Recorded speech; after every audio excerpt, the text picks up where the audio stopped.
నీతి మార్గమునందు జీవము కలదు, దాని త్రోవలో మరణమే లేదు. సామెతలు 12:28.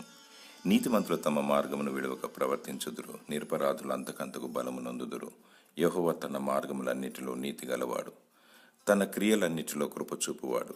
నీతిమంతుల మార్గము యెహోవాకు తెలియను, నీతిమంతుల మార్గము అంతకంతకు వర్ధిల్లును. యథార్థవంతుల నీతి వారి మార్గమును సరళము చేయును, నీతిమంతులు పోవు మార్గము సమముగా ఉండును. ప్రభు అయిన యేసుక్రీస్తు నీతిమంతుడు, ఆయన జీవమునకు పోవు ద్వారము. నేనే మార్గము, సత్యము, జీవము అని సెలవిచ్చాడు. ఏ పాపం ఎరగని వాడు మన కొరకు జీవమిచ్చుటకు, అనగా పరలోక రాజ్యమునిచ్చుటకు త్యాగం చేసి రక్తము కాచి చనిపోయి తిరిగి లేచాడు. ఆయన సజీవుడు. జీవము పొందుటకు ప్రయాసపడుము, మరణము నీకు దూరమవును. జీవాధిపతి అయిన దేవుని స్తుతించుము. దేవుడు నీకు నిత్య జీవమును దయచేయునుగాక. ఆమెన్.